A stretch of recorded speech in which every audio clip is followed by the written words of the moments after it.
Ladies, can you hear me? Ladies, women in philanthropy, ladies.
Oh, you got quiet. That helps. All right. Thank you for coming here to this 2019 Fall Forum. We're so glad that you are here.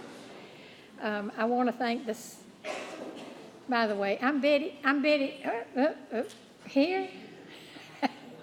I'm Betty Pond. I'm your chair for this year. I want to thank the Special Events Committee and the chair, Beth Jones. Beth, raise your hand. Where are you? Anyway, for a delightful and delicious social time and for organizing this member event. And many thanks to the Church of the Good Shepherd for sharing their beautiful facility. I also want to thank the Education Committee and Chair Florrie Dickert. Where's Florrie? There she is. For planning and getting our wonderful speaker. I also want to thank the Membership Committee and Chair B.J. Blackwood for being available to answer member questions.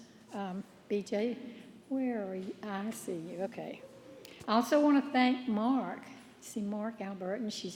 He is videoing our program, and it's going to be put on YouTube, so you'll be able to watch it. I would like to remind us of why we're here and why we do what we do.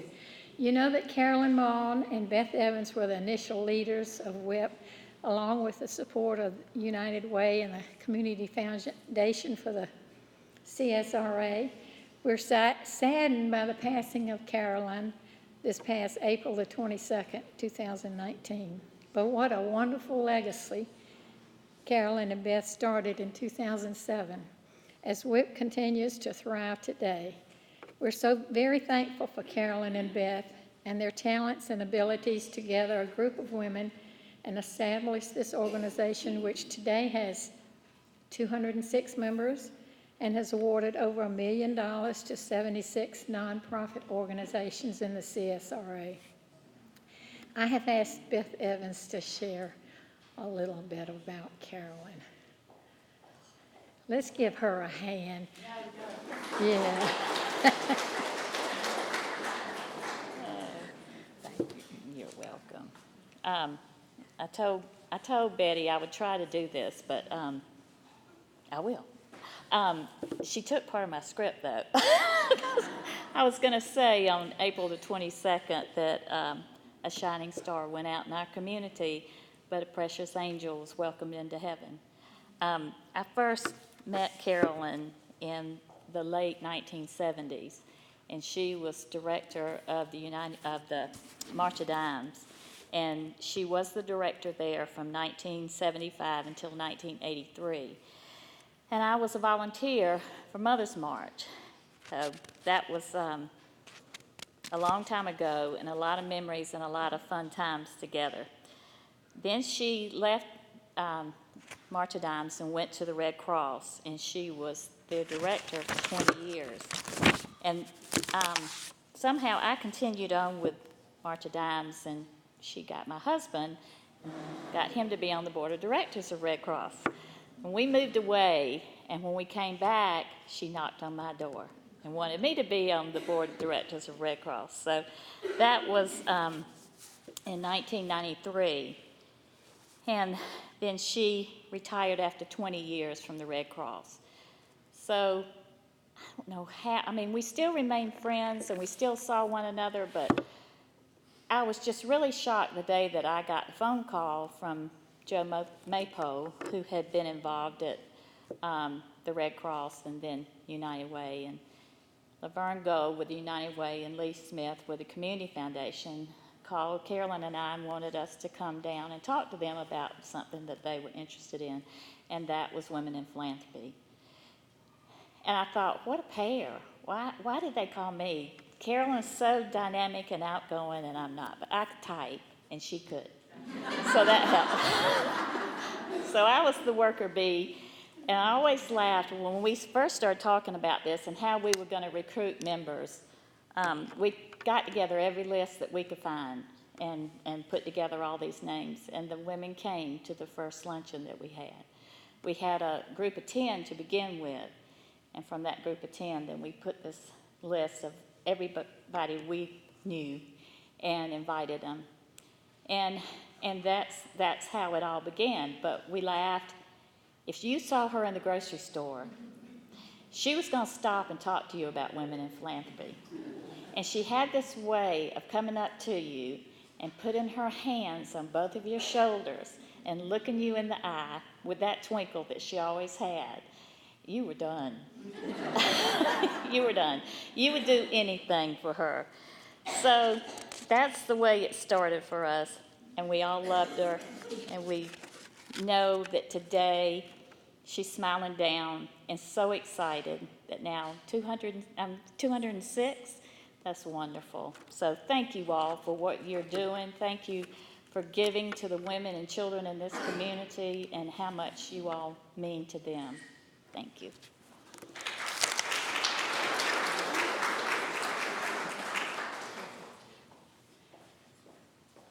Okay, let's see. I'm a former teacher, and I like to remind people of things. So I like to restate the mission, and that is to create an awareness of the needs of women and children in the CSRA. And our vision, which is new and was approved at our October board meeting, is to give hope to every woman and child for the future through collaboration, connection, and community.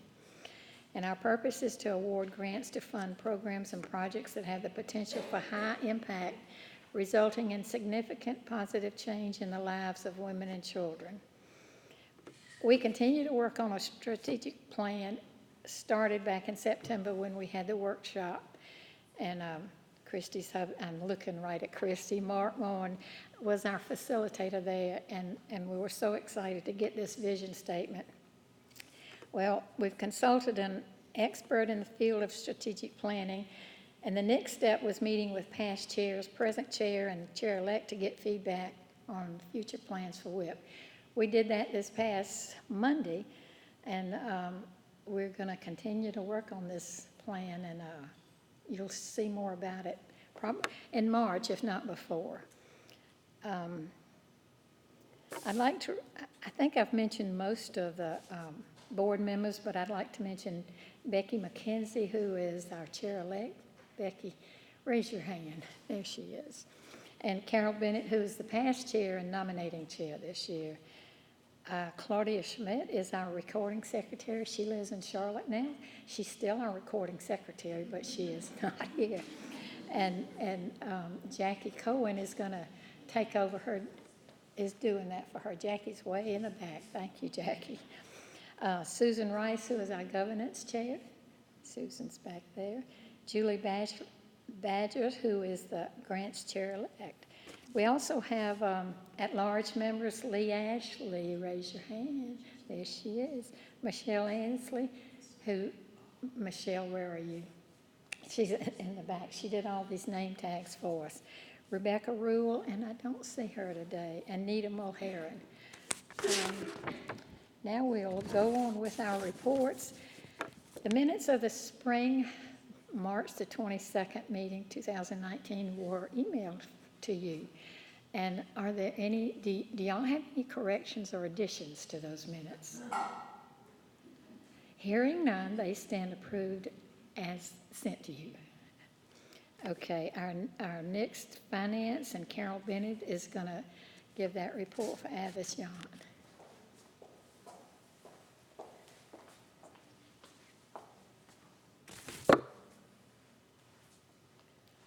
Y'all will be able to hear me. I was a teacher, but then I was a principal, so I had to be heard all over the lunchroom. This is the 2019 October report. I'm getting ready to bore you with numbers. The checking account balance as of October 12th was $3,947.09. Expenses for September was $70. For our website hosting, the WIP endowment fund balance was, as of September 30th, $494,853.40, with a net investment income of $5,175.52 and an administrative fee of $412.72. And let me say that Carolyn Mond was insistent that we have an endowment fund and that we continue to contribute to it and have it grow. Right, Beth? The WIP balanced pool fund as of September 30th was $234,722.08, with a net investment income of $3,468.02 and an administrative fee of $195.81. And the balanced pool fund is the money that Joanne and her committee have to use for grants.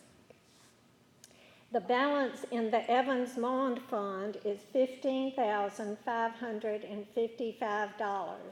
And let me explain a little bit about that. When Carolyn and Beth retired as WIP chairs, their husbands and their friends set up a fund in their honor. And that's what the Evans-Mond Fund is. And WIP can use that. We use that at our discretion with Beth's approval and blessing. And we're right now trying to use it for education. So that's what that is. And that's Avis's report. Thank you, Carol. Our next report is Communication Chair Laurie Easterlin. Hi, I'm Communications Chair, and if it graces your computer screen, I probably wrote it. Sometimes I send the wrong version, but we get it straight. Today, I hope all of you woke up to your Facebook reminder.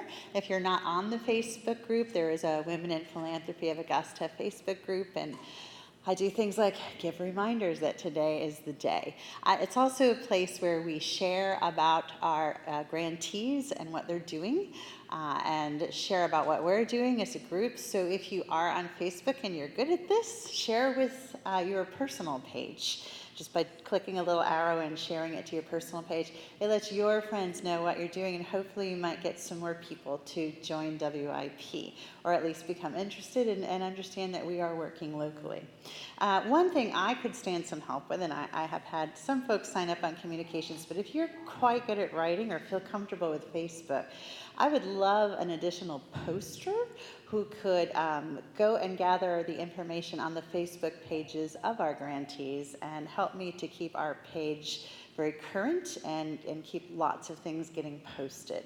So if that's something you might be interested in, you can write short blurbs or share things on Facebook pretty easily, see me. I would love some help with that.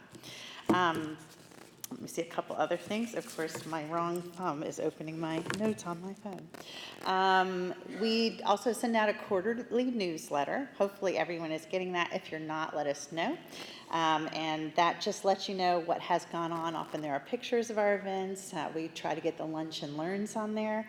Those are one of my favorite things. So if you've not done a lunch and learn, wow. I mean, those that I've been to are life-changing. They show you what we're doing in this community. It's amazing. Another thing we're working on this year too is getting a new face for our website. So we're researching that now and how much will it cost, but we want it to look fresh and inviting, perhaps have some member pages that are just accessible to us, but we want the community to be able to interact with it in the ways that they're used to interacting with very modern sites. So hopefully within a year or so you will see a new website for the Women in Philanthropy page. So if it's got to do with computers, it's probably coming through me, and if you have other great ideas, I'm all ears. Thank you. Thank you, Laurie. Our next report is education from Floride.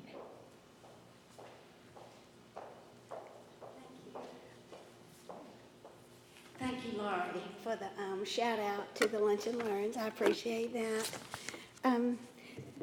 Be sure can everybody hear me? The Education Committee has had a productive year. In addition to providing support to the Grants Committee, we have, and arranging speakers for our spring meeting, we've hosted 2 Lunch and Learns, one this past winter and then one just a month ago. The winter one was at Kids Restart, and the executive director, Daniela Koppas, shared the mission of Kids Restart with us. And that mission is to support families in crisis, especially families with children in foster care, through parenting classes and supervised visitations. And then last month, we went to child enrichment, and Carrie Viola Brooke, their executive director, explained child enrichment's work to us, especially the program Darkness to Light that WIP funded with a spring grant, this past spring, a 2019 grant. This program trains adults in our community to recognize signs of child abuse and hopefully to prevent the abuse from damaging our children. And I really do encourage all WIP members, if your schedule will allow, to try to attend some of these meetings, seeing where our dollars are working and seeing how our dollars are helping to improve the quality of life for women and children in our community is heartwarming and uplifting. I guess that's really what we're all about. I look forward to seeing you at one, hopefully this summer. Thank you.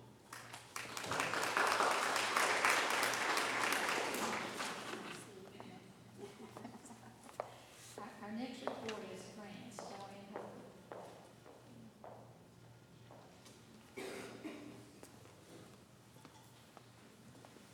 I know you'll be able to hear me. I talked really loud. At our annual luncheon we had on March 22nd, we presented 14 nonprofits money for grant requests for a total of $160,475, bringing our 10-year total to $1,226,755, which is extraordinary, and we just keep it up in the ante.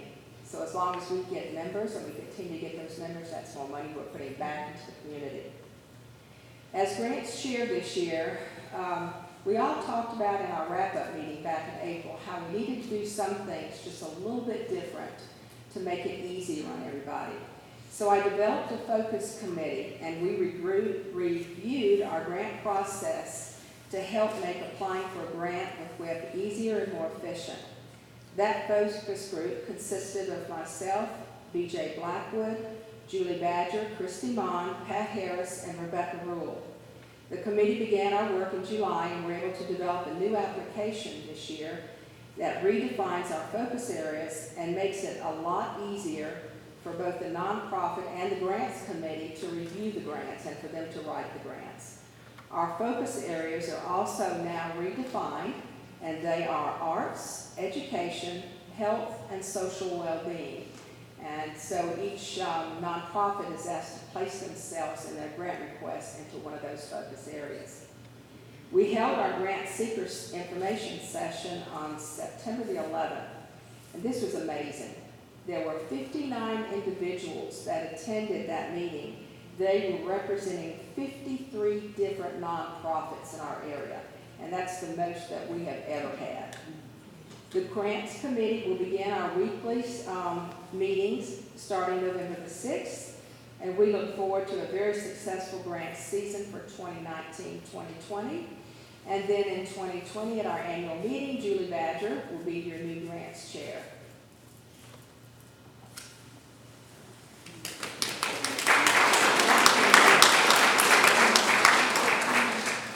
Our next report is membership detail.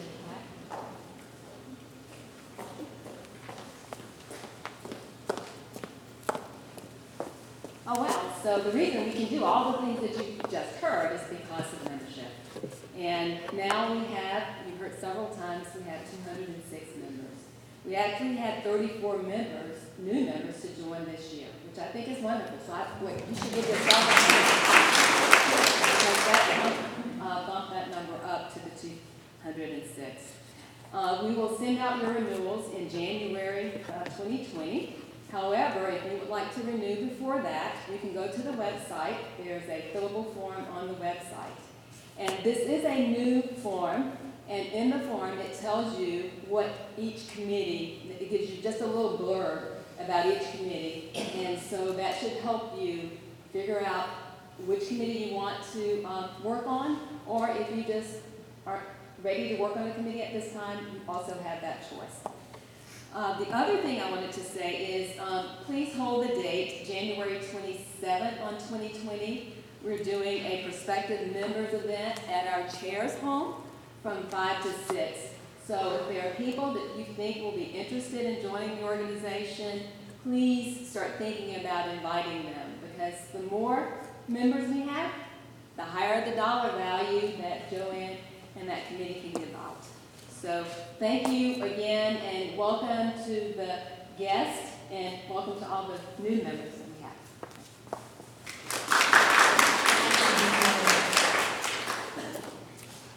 Now we're arriving at an important time of this, our program. Golly. Sorry, y'all. I'm going to turn the mic over to Lori, who is going to introduce our speaker. And then Becky is going to close us with, so this is the last time you'll see me. And the last time you'll see me. All right. It really is my pleasure to introduce Sterling Ivy to our group today. And before I forget, I want to thank our mother, Meredith Nicholson, for coming to join us and to support Sterling in this. Sterling is an amazing young woman, and I've had the pleasure of knowing her for many years. She will share her story with us, and then she will introduce to you Kristen Weston as well. But let me tell you a little bit about Sterling and Camp Ivy. Camp Ivy was a 2019 grant recipient. Sterling and her husband Chip had just celebrated their 25th wedding anniversary this past March. And as my dad told me, that's a good start, Sterling.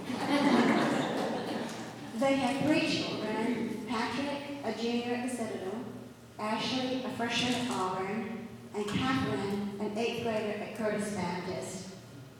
She said she could say a lot of things about her and what she's done, but really who she is she's a mother. And balancing 3 children is challenging for anyone, but when one of those is a special needs child, then it can be overwhelming. Sterling is active at Reed Memorial Presbyterian Church and volunteers with numerous community organizations in Augusta. She likes to go to Friend Island when she can and travel when she can. But part of who she is occurred in 2007 when at age 36 she was diagnosed with breast cancer. And then in 2013 she learned the cancer had returned. She continues to fight the fight against her metastatic breast cancer while being wife, mother, daughter, friend, and counselor at Camp Ivy. So it's my pleasure to introduce to you Sterling, and she's going to tell us about her special project at Camp Ivy.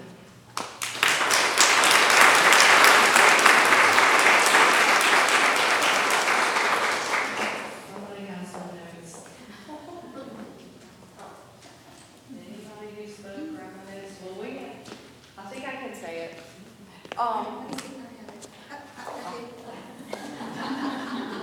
I think I can do it without it, but just in case, thank you. I want to thank you all for having me. Corey, thank you for the introduction. To Women in Philanthropy, you just don't know how much the grant you awarded us last year really means to me, founder of Camp Ivy, to our campers, their families, the family why. We couldn't do it without the dollars. I spend, when I can, most of my time working for camp behind the scenes, so I thank you.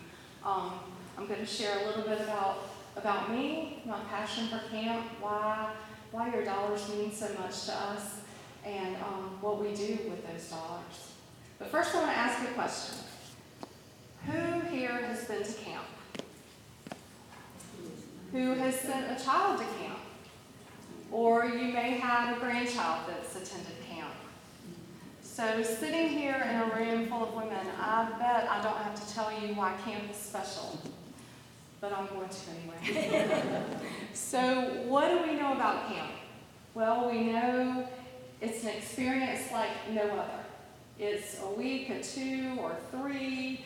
We can experience new things. We can explore new places. We meet new people. Those people may become friends of ours, lifelong friends. It's an opportunity to try new things. It's also an opportunity to spend time maybe in a group of people with common interests or common themes or something that I might share with my neighbor at camp. So keep that in mind as I share our story. So in thinking of my talk today, I haven't ever done this, so bear with me. I've been the behind-the-scenes Camp Ivy cheerleader for now almost 5 years, but I haven't done this, so hope I do all right. I almost would entitle this Catherine, who is my youngest, Cancer, and Camp. But it's all interrelated over the last 5 years. So I'm going to give you a little background on my daughter, Catherine. So in 2004, she was born. We had a struggle at the beginning of her life. We made it through those bumps, thought everything was okay. We made it to her 12-month pediatrician appointment, and we were told we needed to be evaluated by the physical therapist, that there were some things not right. Well, this was my 3rd child. I knew we weren't doing some of the things that my other 2 had done, but I didn't realize that it was the big red flag. So after seeing a physical therapist and being evaluated, we learned that Catherine chronologically was 12 months old, but developmentally she was only functioning as a 4-month-old. So we already out of the gate were delayed by 8 months. Nothing, as you can imagine, came easy to her. Crawling, walking, I can remember being told if she can walk by 24 months, we're still good, Sterling, and we were all cheering her along the way. We started intense therapy. I had 3 children, but my youngest seemed to take the brunt of things. It was physical therapy twice a week, occupational therapy twice a week, speech therapy, and the weeks just went around and you just continued the cycle. And you just were saying to yourself, surely we're going to close the gap. Surely we're going to reach these milestones. Surely we're going to get her there. Because that's what we were working to do. Why wouldn't she get there? The other thing we realized was how hard, you don't know it really at the time until you look back on things, but having a child who is in need of additional support, it impacts the family. It impacts the mother, the father, and the siblings. It impacts the grandmother because she's having to step in and help. So everybody's impacted. So that was kind of what we did. We realized, we started calling it, Catherine might not do it in the time the doctors say she's going to do it, but she'll do it in Catherine time, is what we used to call it. And we might reach those milestones, but it wouldn't be timely. So all the things that my other 2 children did, she has done, or not quite there yet, but we're working in Catherine time. So that was how we started in 2004, and we were trooping right along, got into the new groove with her and a family of 3 children, and mom and dad, as Chip would say, we were no longer man to man, we were zone. He would refer that to us. So then we kind of received a whammy, if you want to call it that, with my 2007 diagnosis of breast cancer. That year, Catherine was 2, my daughter Ansley was 6, and Patrick was 8. Surgery, chemo, radiation took pretty much the whole year, but we got into another groove. But that year was the year Chip and I experienced camp for the first time as parents. We decided, the 8-year-old Patrick, what better place to maybe spend a summer would be at camp, instead of sitting at home watching me maybe not feel so well from chemo treatment.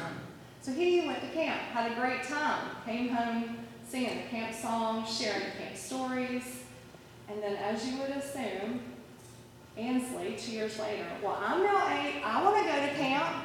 And sure enough, we did. We sent both of them back to camp. We thought it was a great opportunity. It also gave them time away from their sister, who was demanding at times and hard at times, but also it gave them time to be a kid with their peers doing what they needed to do. So we were trying to balance out everybody's needs. So what I didn't realize in the background was there was Catherine Ivy watching her brother and her sister pack their trunks, go off to camp, come home, sing songs from camp, tell camp stories. So in 2012, at the age of 8, my Catherine, who was not a developmentally 8-year-old, looks at me and says, when do I get to go to camp? And I thought, she isn't even sleeping through the night, and she wants to go to camp? You've got to be kidding. So I dismissed it. I thought, she's kidding, right? She's just talking. But she did not stop. She kept asking, Mom, when do I get to go to camp? When do I get to go to camp?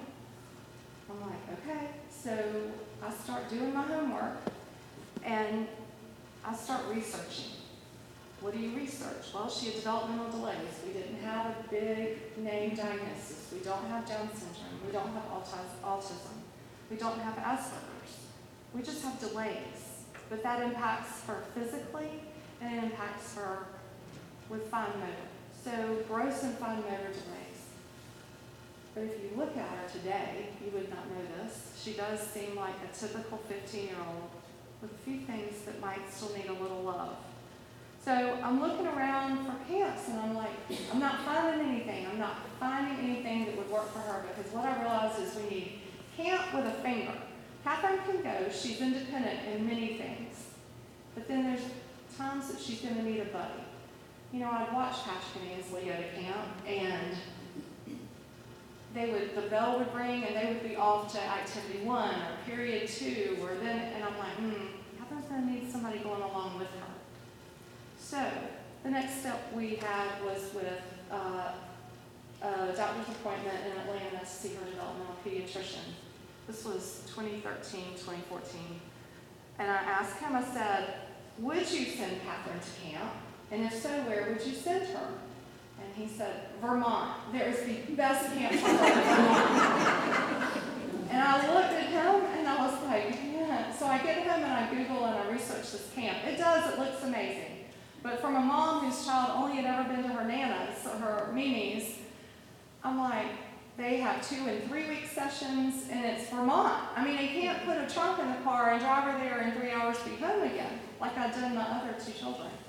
So that really wasn't ideal to say.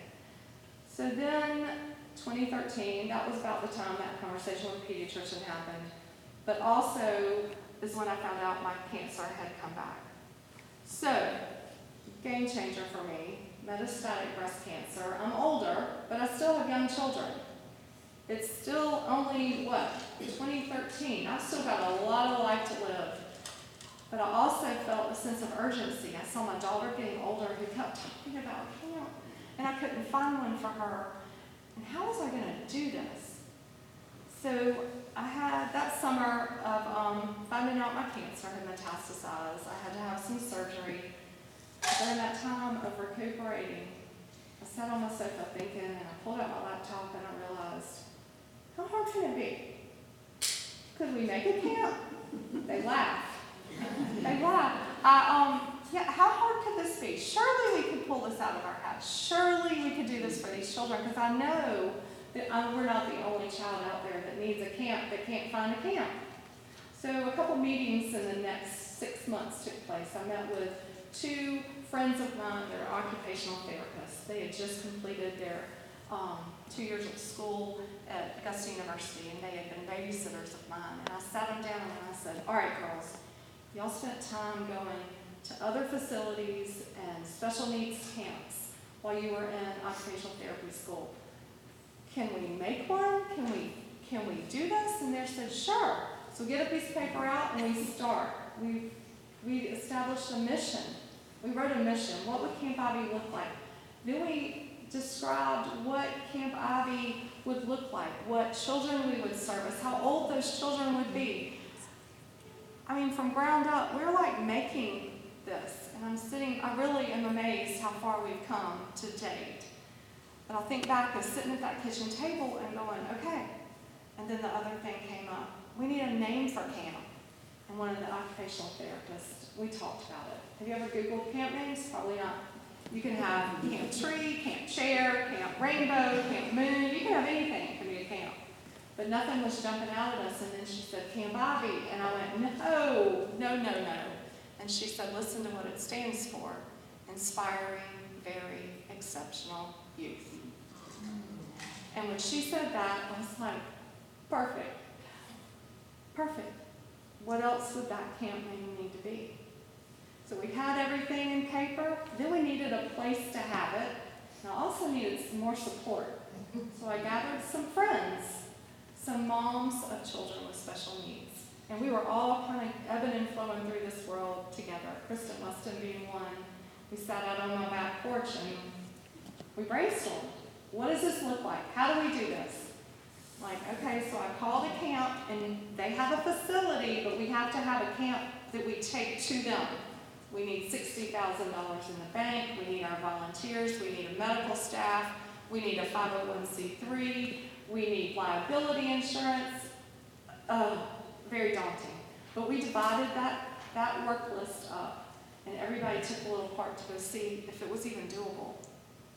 These moms were busy, just like I was, and the more I processed the amount of work it was going to take to do it that way, I was like, I have cancer. How am I going to do this? And then they've got lives. How is this going to work? So we tabled that, but I kept talking. I kept making phone calls. Called the Children's Hospital of Georgia. You have medical camps. You have Camp Rainbow and Strongheart and Joint Venture. And how about a camp for children with developmental delays? Well, had a great conversation, but they wished me luck. They said, we're in the business of hospitals, not camps. So then I called Twin Lakes up in Rutledge, Georgia. They have a fabulous facility up there. What does it mean? What do we need to do? They're the ones that told me $60,000 and you bring everything, which there's a part to that story in a minute. I'm like, okay. So then someone said, I want you to come to the family-wide. There's an adaptive program committee, and I want you to come and I want you to find out what we do there. So I went to this meeting, and they were just talking about all these things, and I thought to myself, why am I here? And then it dawned on me, maybe this is where this camp needs to be. I made my way to talk to Danny McConnell, the CEO of the family-wide, and after a couple conversations, he said, yes, you can have your camp, and it can be at our new 100 acres at Clarksville at Camp Lakeside. What had just happened was they had kicked off an $18 million capital campaign. They were renovating old buildings. They were building new, constructing new buildings. They were making a state-of-the-art medical facility for camps. So children with medical needs, that was going to be their home. And the goal was for all these children of Georgia hospital camps, Rainbow, Sweet Life, Joint Venture, they were eventually going to move to Camp Lakeside. So Danny McConnell says, absolutely you can have your camp. So we had our home. Wow. So that was 2014. We started fundraising, and by summer of 2016, we had our first week of camp. Now, I will tell you, I feel like, I wouldn't say this maybe too loud to the Y, but I felt like we were the guinea pig. They had all their old cabins that had not been refurbished yet, but they had a brand new multi-purpose building that we conducted a day camp that year with one overnight. We didn't have cabins for our campers to sleep in, but we put down the dividers. We put the boys on one side, the girls on the other. They had full bathrooms, a kitchen. We were in heaven. And these kids, that week of camp, I did not want Catherine to see me. I wanted her to be a camper at camp. I think Andrew gave me, shared a story with me as she came. She said, the year I was told I did not have to go to Rock Eagle with Paige. I could be mom and stay home. She said that was the best gift that I could have been given. Because we want our children to spread their wings. We want them to be as independent as possible. We want them to go do these things. But moms who have worked so hard for so long getting our kids to where they are, sometimes it's hard to take a step back. So I literally was hiding behind trees. I was hiding behind the divider. I'm like, people cannot see me. As tears rolled down my face, just the joy these children were having. On day one, when they came and got dropped off of the bus, I was like, we have done this. So what did camp the first year look like? We had 20 campers. We had about 25 staff. We had Dr. David Freeman is our camp doctor. He stays with us all week. We had a camp nurse, and we made do with the property. It was amazing. Second year of camp, 2017, we had 26 campers. We had about 30 volunteers, and again, we had one overnight. So basically, we were running a day camp with one overnight. Our ultimate goal was a one-week overnight camp experience for these kids and their families. Year number 3, 2018, we added 2 overnights, so we were still a day camp with baby steps. Baby steps were adding slowly, and we got up to 30 campers. So what we do at Camp Ivy, we want to do it, and we want to do it well. We want to do it slowly, with lots of integrity. We're going to bring in counselors that get our children, occupational therapy students, physical therapy students.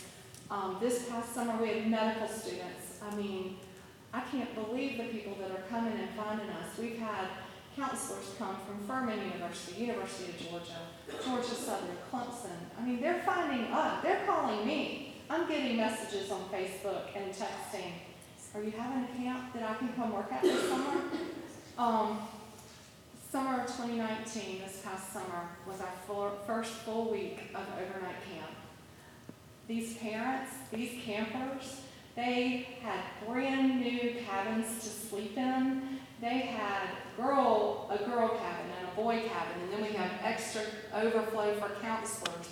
We have youth board that is made up of, this year we have 6 area high schools represented. We have 26 high school students, 9 through 12th graders that meet once a month, that they're just working for Camp Ivy, and then they'll come and spend time with us. It is the most amazing thing that is just being created as we watch. Year number 5 is next summer. Cannot wait to see all the great stuff that we're going to do. We're going to offer the day camp opportunity again, but also offer the 1 week of overnight camp, and we're going to increase numbers to 40. So we're growing. We are growing.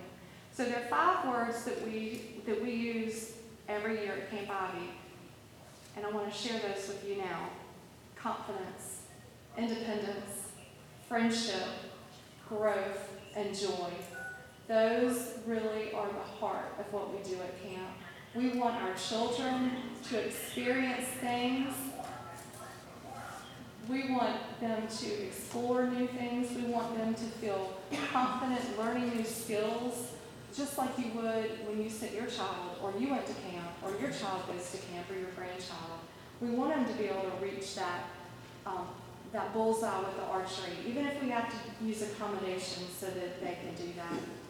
I have a couple camper stories I want to share with you, and I'm going to wrap up. Kristen's got a few things she wants to share. So Ben, he's been with us since camp started. He was nonverbal, so quiet. His mother would be, "Come on, Ben," bringing him to the bus every day, a little reluctant to even, he was not real sure what camp was going to be about. And his mom kept saying to me, "This is going to be okay, right? He's going to be okay." I'm like, "He's going to be fine."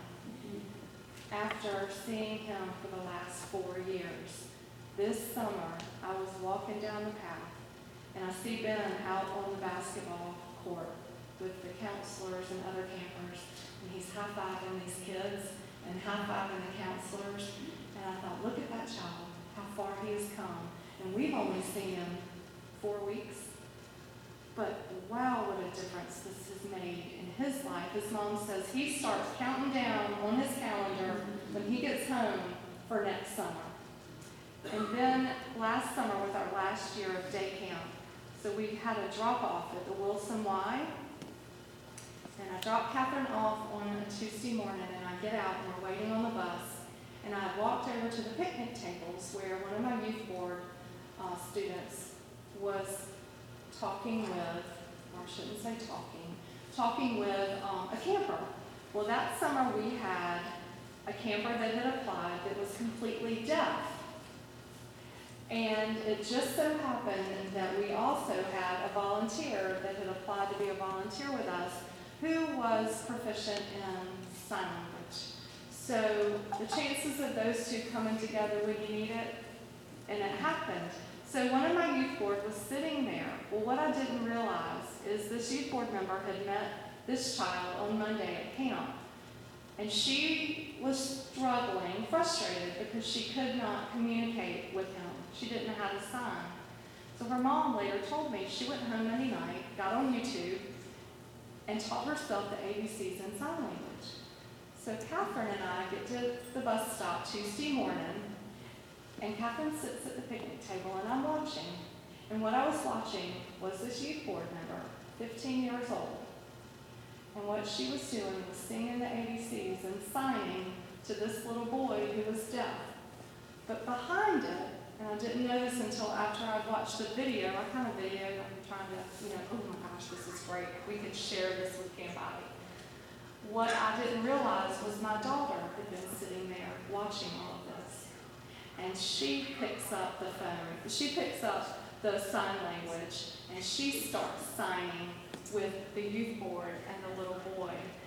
So I'm sitting here going, we weren't into sign language, we weren't into, but we made it happen, we offered it, and we've got counselors there and campers willing to learn how to do what others may need you to do so you can communicate with one another. So it was such a touching thing. So just a couple stories that are so priceless about Camp Ivy, and there's so many more. Camp Lakeside is still growing. They're adding new buildings. They've got a pool complex they're looking to build. Hopefully it'll be with us next summer. But what I know is Camp Ivy, we have to offer accommodations for our campers that the Y may not have in place. So the money that we were awarded may go to renting water slides, or it might go to renting the rock wall. We have a rock wall that's at Lakeside, but it's too high, and the things that our children would have to hold on to climb, it's too cumbersome. They can't quite manage it. But we do have a place where we can get a rock wall that our children can do it. So we bring it in, and they're getting to the top of this thing and getting down and doing it again, and it's an all-day afternoon affair. So we are bringing in Tire City Pottery. We have them, and they come and they're doing pottery that the Y doesn't have offer at this time. So we have some expenses that that we incur only to enhance camp and make it better. But what I know from my daughters, from a mother of a daughter who attends, she's still doing therapy. She's been doing therapy since she was 1, and we're now 15. She's still got delays in gross and fine motor. When she goes to camp, she sees it all as fun. She loves her camp friends. She loves being with them. She talks about them. She wants to get together with them. It's relational. It really means something special to her. And what I know is what we've also got going on is a group of counselors and staff working to give her that therapy without her even knowing it. And then it also gives those families, the moms, the dads, the caregivers, the grandparents, time to breathe and know that their children are okay. So Camp Ivy's a place where they can just be a kid. They can go back to school and talk about camp just like Joe, who's sitting at the lunch table, who doesn't have any special ability. They can just be a kid. They can spread their wings. They can be themselves. They can hang out with people that understand them. They can just embrace being a child. But I just want to thank you all for giving Camp Ivy what we need, the love, the support, the encouragement, the financial contribution that just makes so much for Camp Ivy to do what we can do.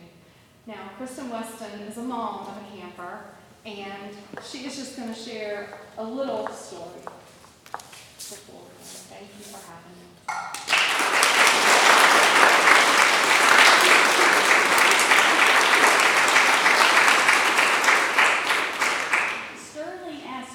Last week we were driving to Auburn to pin her daughter and another little girl who had just played a Tridell.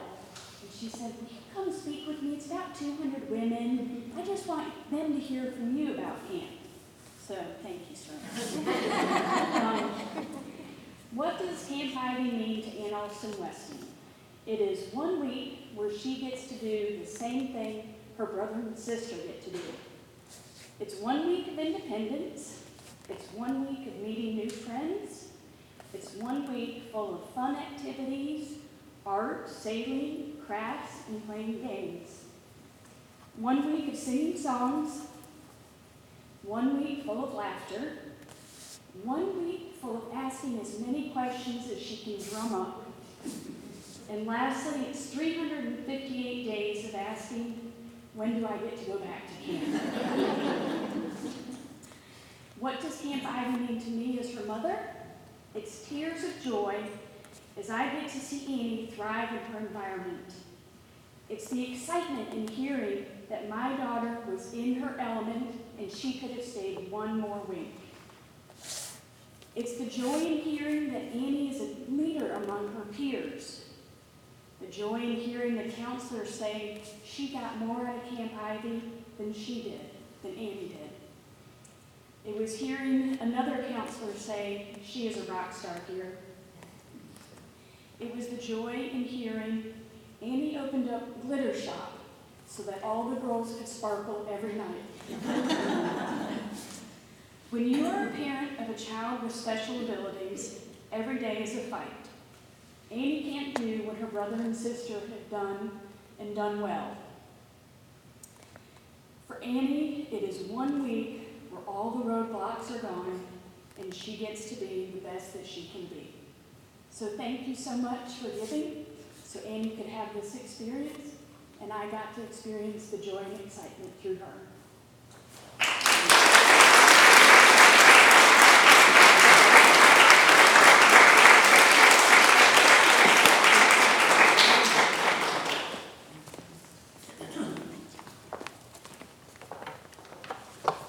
Thank you all for being here today. Isn't it wonderful to hear firsthand what a difference our collective giving can make in the lives of women and children in the CSRA? Sterling, I thank you from the bottom of my heart for what you do, and it was a privilege for us to be part of this. Now, for the rest of you, you have homework. Think seriously about a friend or a family member that you would like to invite to be part of Women in Philanthropy. You can stop by the membership table at the back of the room and pick up a membership form. You can go on our website. It's www.wipcsra.org. You click on Join Now, and you click on Membership Form, and you can print one. Please take that membership form and speak to someone in your family or a close friend and tell them what you heard today. Invite them to be part of what we do. Extend a personal invitation. That way, we can continue to give hope to every woman and child for the future through collaboration, connection, and community. I hope each of you have a safe evening. Take care. I look forward to seeing you at the March annual meeting, March the 20th on a Friday. And if you've done your homework, you'll come with a prospective member or a new member. Have a good evening.